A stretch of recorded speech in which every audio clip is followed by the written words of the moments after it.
Hello and welcome to another video.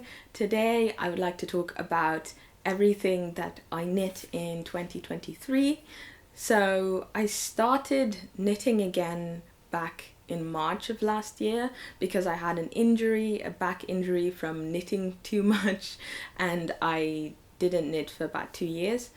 So yeah, this is basically everything from March up until December, and I mostly knit socks, some accessories, and then 2 garments. So having said that, let's get right into it. So first off, I would like to show you this sweater right here. This is the Frill Yoke Sweater by Hana Said. This comes from her book Kimawashi Nito. I believe the English title is Mix and Match Knitwear. This was knit from a Japanese pattern, and it also uses the recommended yarn, which is from Daruma. It's also Japanese yarn. It's also Japanese. So this yarn is called Gemmo Chikai Merino Wool. So I believe 100% merino yarn, and yeah, that's about it. As for the construction, this is basically a bottom-up sweater, circular yoke sweater. So you first knit up the sleeves and the body, and then you attach them here, and then you just knit in the round until you get to the neck section, and then finally you pick up stitches here at the front and all the stitches on the back, and then you knit a twisted rib frill. So my experience knitting this sweater, I really enjoyed it. I think the pattern was really easy to follow. I really do like that there is some, how would you say that? Well, there are no short rows, but in order to give the back a bit more of length, before you join at the armpits, you still have to knit about a strip that's about 1 centimeter here, and then you like knit up, and so that gives you some extra height so that it doesn't feel like you're choking on on the sweater. I really love the detailing. I love the twisted rib on the cuffs and the neck and the frill. It gives a very clean look, in my opinion, and the shaping as well of the top is very elegant. I really like this sweater. I have used it heavily since I made it, and yeah, as you can see though, there is a bit of pilling, not too much. I haven't actually de-pilled this just yet, but there is some pilling here. It's not very well, it's not twisted at all. So it's a 1-ply untwisted yarn, so, and it's merino as well. Yeah, so I would call this a success. Then moving on, I made a pair of shorts. These are shorts, well, is this the back? No. Yeah, this is the front. Shorts B. This is from, again, a Japanese knitwear book. It's called, well, the short name of the book is Keito no Pantsu, so basically, what was it? Yarn pants. So yeah, these were designed by Mariko Oikawa, and I didn't use the recommended yarn here because it was cashmere and a bit too expensive. So I used instead Daruma's Airy Wool Alpaca, which is 80% merino and 20% baby alpaca.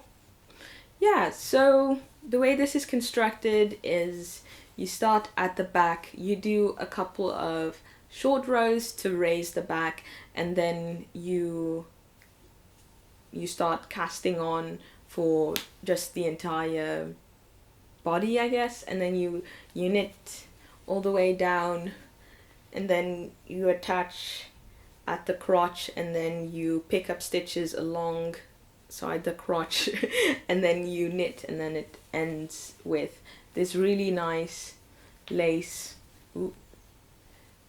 nice and easy lace pattern, and then I think you do 2 rows of garter stitch as well. The lace is not very visible, I think. Okay, well, you can see it now, but yes. Yeah, and then also at the end you pick up stitches again, and then you do a 2x2 rib. Yes. So I really loved this project. This was great. Again, very easy to follow. It was nice trying out the Japanese short rows, because it has been a very long time since I did those. And I just love these pants so much. I have used these so many times. They are definitely my go-to sleeping shorts. So I'll wear this, and then sometimes, well, most times, since it's pretty cold right now, I'll put a pair of jogging pants on top and sleep in them, or just like throughout the day as well. They're just so nice and so soft, and I'm really happy with them. So yeah, this has been very well worn. I'm just also very happy. I'm specifically happy with the bottom because of the lace patterning, because I think before this I hadn't tried. I think I have done lace before, but yeah, I really like how, despite the lace pattern being quite simplistic, it made this very beautiful border.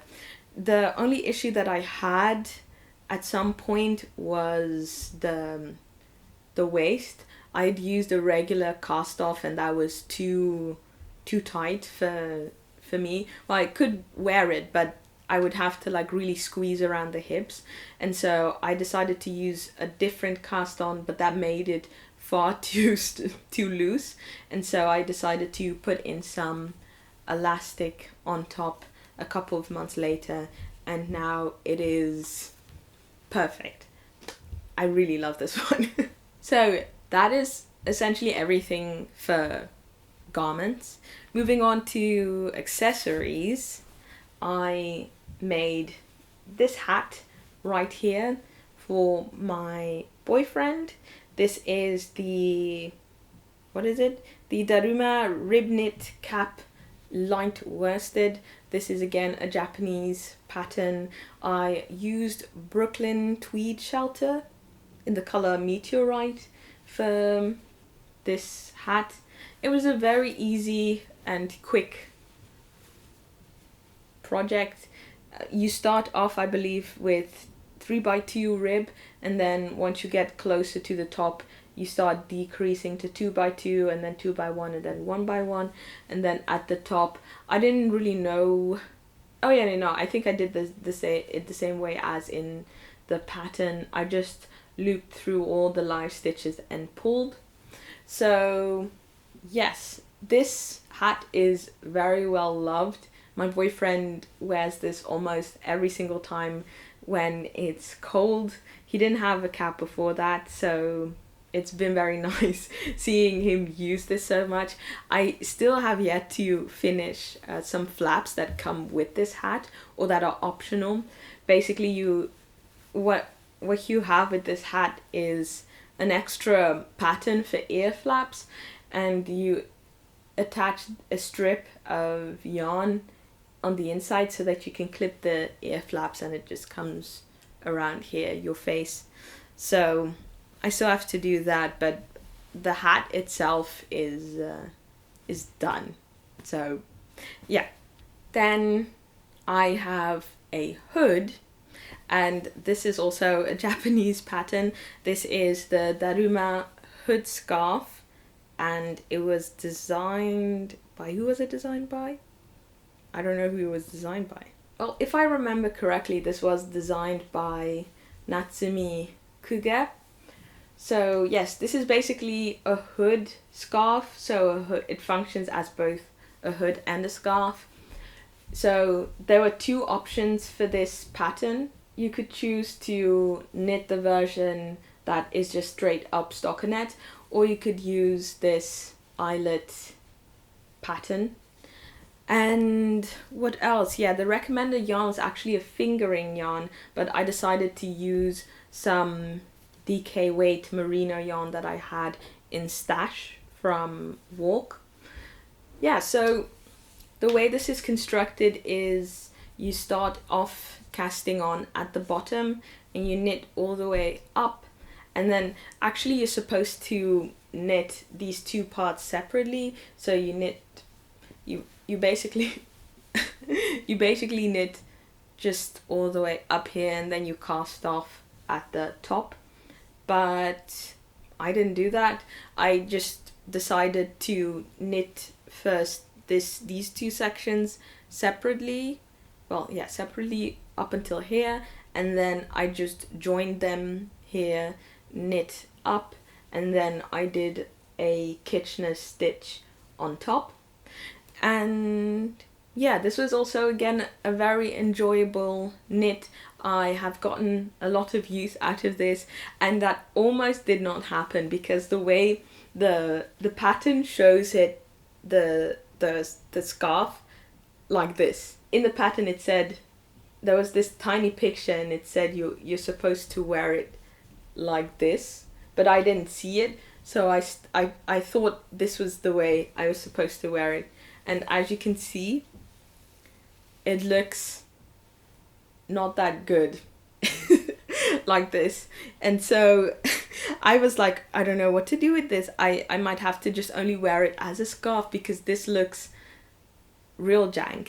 And then someone luckily left a comment saying, I think you're wearing it upside down. And so I tried it out, and wait, where's it? And this is how it's supposed to actually look. I have blocked it once, but I still need to block it again because I didn't like block it to the measurements that I wanted. I was just a bit confused with this entire scarf, but at some point I will block it and it'll come a bit lower here. But yes, so this is basically how it's supposed to look like. So I'm very, very thankful to that person because otherwise I wouldn't have been able to get as much wear out of this as I have been. So yeah, I really, really like this. This was both a very easy and fun knit, and this is such a great accessory because my hair is, well, I have quite thick hair, and so hats sometimes are a bit tough for me to wear, and also basically the volume of like how big my hair is varies from day to day and depending on the way I style it. And so this one is very nice because I can just adjust essentially how tight I would like this on my head. So I love this, and also it's so versatile. I can also just leave it like this and it looks really cute. What else can I do? Sometimes if it's like really cold, I'll do it like this, so there's extra fabric around my neck. I just really, really love this piece. Then moving on, the next one is actually not a Japanese pattern. This is actually from a Norwegian designer called Fable Knitwear. She mainly does vintage inspired patterns, which I really like. So this is the Fuzzy Pixie hood, and I didn't use the recommended yarn because it's yarn that I think she has dyed herself, but I don't, at the time of like trying to knit this, I believe she was on maternity leave or just got off of maternity leave. So anyway, there was none of that yarn that I could order, but I just used some yarn that I had in my stash, some yarn that I bought in Japan.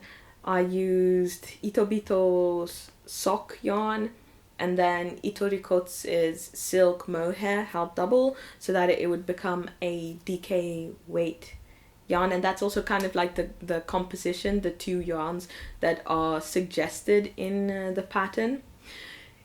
Yes, so this hood is the construction is basically you start off here with a tiny strip of stockinette stitch, you do some shaping for the hood here, and then you knit down, continuing the shaping of the hood of the pointy thing, and then you just knit down, and then you basically I think Fable Knitwear gives a number of modifications, like you can use strings, or for a more modern look I believe you could use buttons. I did make a bit of a modification, so I knit the body of the garment a bit longer so that I could fold it over, and yeah, that created this ridge here that I then sewed onto the inside, and I did that so that I could thread an I-cord through it. I believe the pattern says just to attach an I-cord here at the side, but yeah, I threaded all the way through so that I could really tighten the hood if I wanted to make it extra snug, I guess. Yeah, and then I did just a regular 2x2 rib. I picked up stitches from the body here, and then I cast off.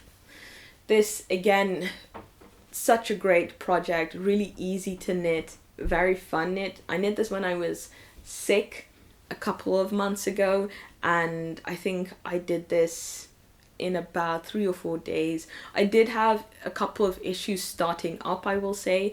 I think this was my 3rd or 4th attempt of this hood, because again, with my hair, I didn't really know the right amount of stitches or rows that I should knit in order for the hood to actually fit that nicely. But yeah, this was a success. Again, I got tons of use out of this. Every time I go out, I'm either using this one, or sometimes even combined. So I'm very happy with it. I don't find mohair to be all that scratchy around my face. I don't know why, but yeah, so I have no issues in terms of that. Yeah, very happy with that. Then we're moving on to the socks, which is kind of like the main thing that I knit last year. So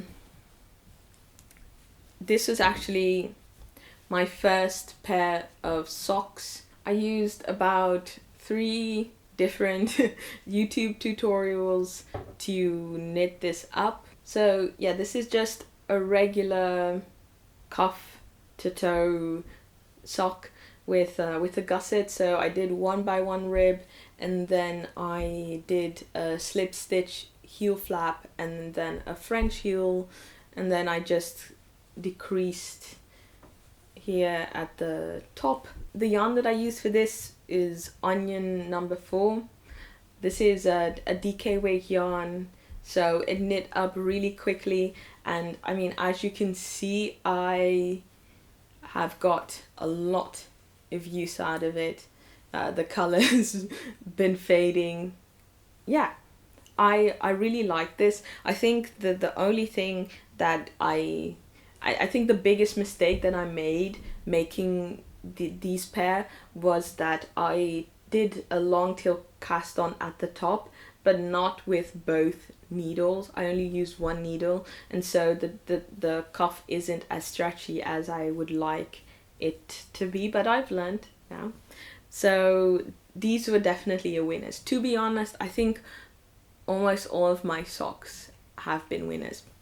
But yeah, so this is my first onion pair of onion socks.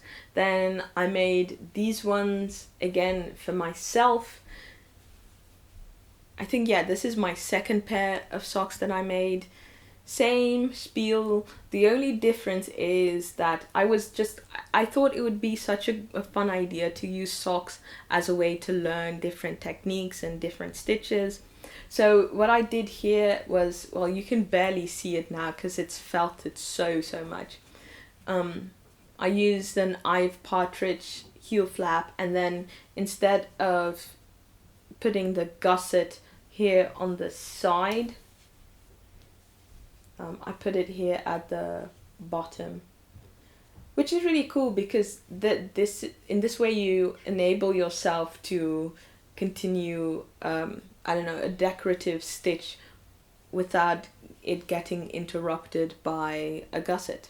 Yeah, so again, I did the long tail cast on in the same way. Actually, my mom took these pair for some time, and afterwards she said that the cuff was a bit too tight, so I took them back, and I've been since making a new pair for her that will fit her a bit more nicely. Also, I forgot to tell you about the yarn. It's because I talk so much about this yarn on my channel because it is one of my favorites. I really like how soft it is and how durable it is.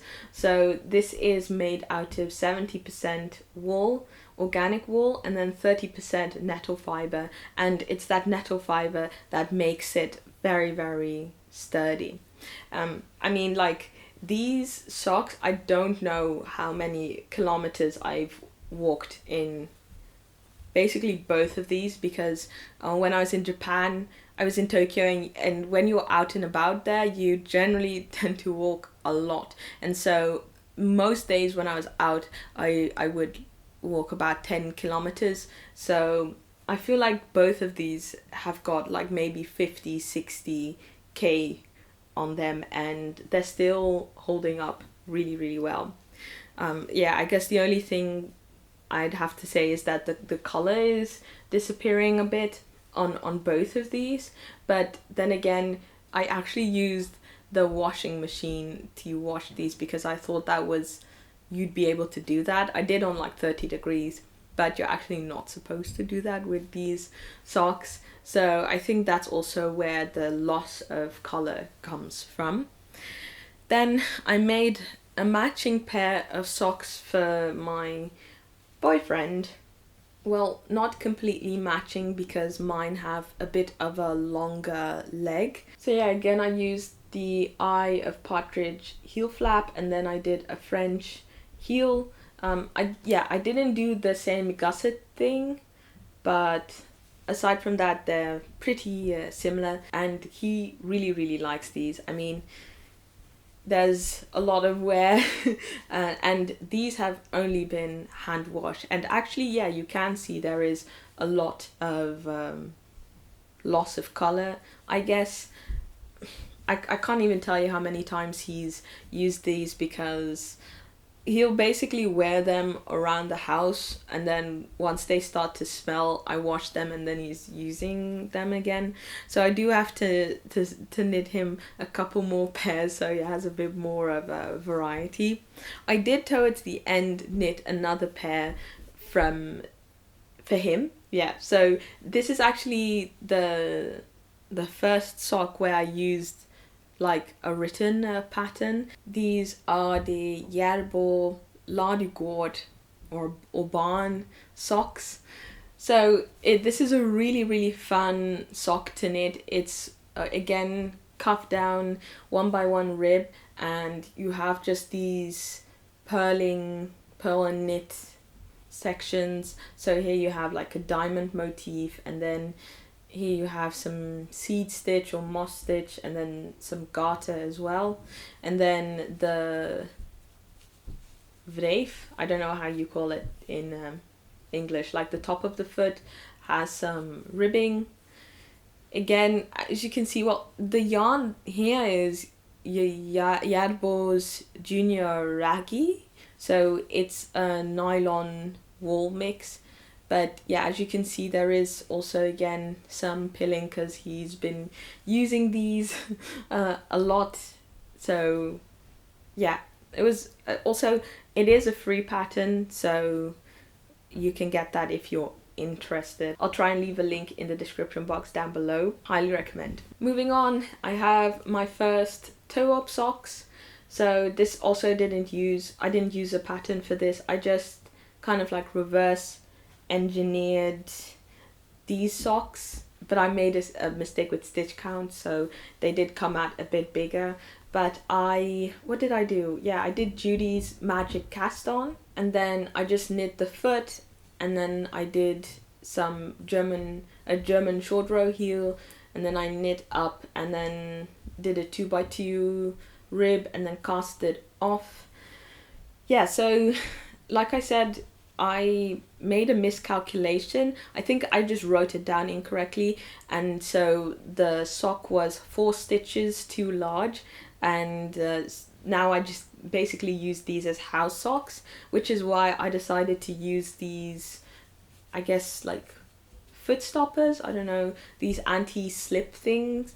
I bought a bottle of this about 2 years ago, and I hadn't used it yet, so I thought this would be a great project to try them on, and they're great.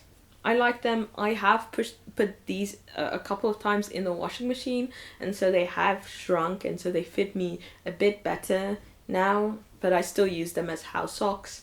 And again, as you can see through the this coloration here, yeah, these have been worn a lot as well. Then lastly, I have all of my opal socks here, and I'll talk about them quickly individually, but just in general. So this is basically opal yarn. It's from a German company. They sell self-striping sock yarn, which I think all of them have a blend of 85% wool and then 50% nylon.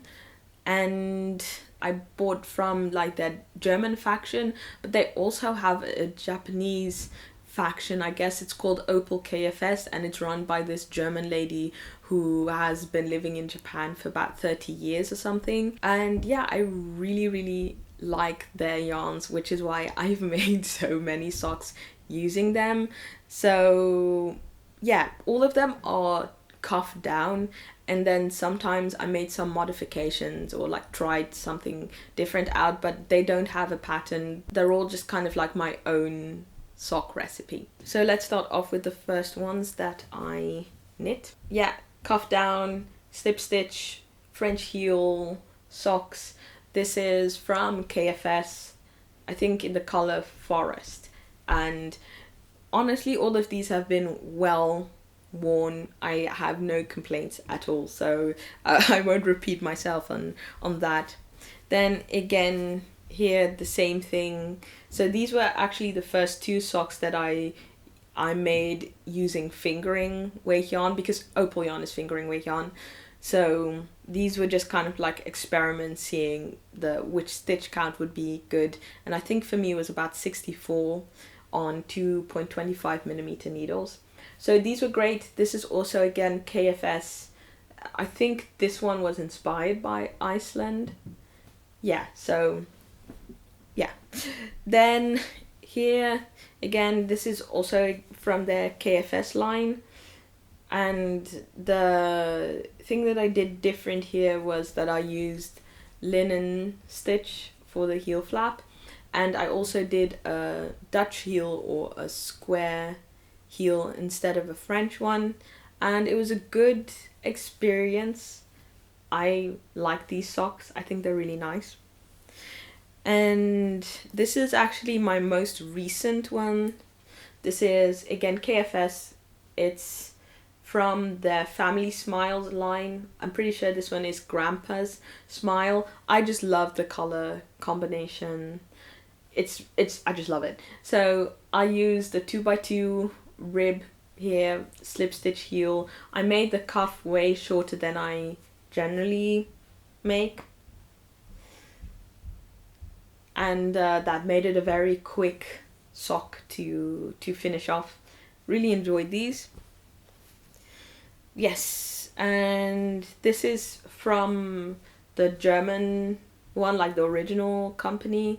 This one is from their Schafpatte 13 line. The color is Übernachtung auf der Heide.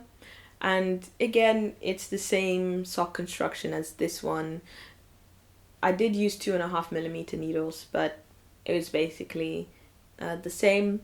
Love these socks. I actually quite recently gave one of my moms, my other mom, a sock with this same yarn, and then I used light blue highlights here at the top and the heel. No, at the heel and the toe, the heel and the toe. And then again, KFS opal, and then I used some regular opal, dark purple or purple yarn for contrast. This is again a German short row heel, and yeah, just a regular decreased toe. So with this sock, I actually started to notice that I might need to add a couple of stitches before I started a German short row, because, well, it wasn't really very extreme, but there was some like strain here at the top when I wear these. It's nothing too significant, but like adding 2 more stitches I think would have solved the problem. But yeah, I still really love wearing these socks. And then I guess this is the last pair that I have in my possession. Yeah, this is from regular opal. I think it's from their Wasserspiele line or Beautiful World line, and the color is Wasserspiele. And I used the orange yarn, for the cuff, the heel, and the toes. And the interesting thing about this is basically the reason why I made these was because I was thinking, how can I make this type of effect, this German short row effect, but then using a gusset, like a heel flap gusset construction. Also, this might actually be linen stitch, but yeah, I'm not too sure, but I used another like heel flap motif, I guess, here. But yeah, so that was kind of like the question, because usually if you use a contrasting color with these heel gusset structured socks, you only use the contrast color for the heel, for the heel turn and the heel flap, but not for the gusset, because otherwise you would have to use the contrast color also on top of the sock. And so I was thinking maybe I could use intage, and before this I hadn't done any type of intage, and this was going to be intage in the round, so I kind of struggled a bit with these socks. I found a really good tutorial and I think it went well. The second sock went, I think, far better. I started really getting the feel of how that worked. And yeah, these has gotten a lot of wear. So the last sock that I would like to talk about, I actually don't have it with me anymore because I gave it to my mom because, well, one of my moms has a bigger foot. My other mom has like the same foot sizes as I do. But I made a short sock, an ankle sock, and so I did the leg.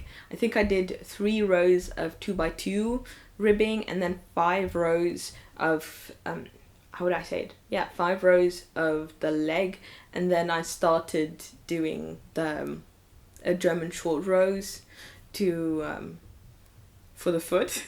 For the heel, I did German short rows, and I used opal yarn. I don't know the color again, but I did use red for contrasting the heel and the toe. Yeah, so basically the thing is, with when I use contrasting colors, I tend to start really late, and so it's really just like my smallest toe is kind of like just here, and I wanted to try and make it a bit longer, like have the contrast color a bit longer, but by mistake I actually knitted the sock too long, and so I realized that on the first sock, and so I thought, okay, I'll just do the second sock in the same way, so at the very least I won't have differing socks, and I'll just see how it fits. And so after a couple of times of using it it was just too loose. It didn't really feel comfortable. So when my mom came for lunch with us, I was showing her everything that I made, and I asked if she wanted the socks, and she did. It was a bit tight for her at the cuff, but once she got them over her legs, she said they were really nice. So that's in her possession at the moment. I did make socks for both of my mums for Christmas, but I have yet to finish one pair, and the other pair I finished a couple of days ago. Yes, so I think that's it for knitting. I did crochet like a berry or two berries, one for one of my classmates in Japan for her birthday, and I did embroidered a brooch. I made a brooch with like a kit as well, but I have lost it. I don't know where it is at the moment. One thing that I did want to show you right now is the umbrella that I sewed when I was in Japan. Here it is. Well, actually it's not an umbrella, it's a parasol.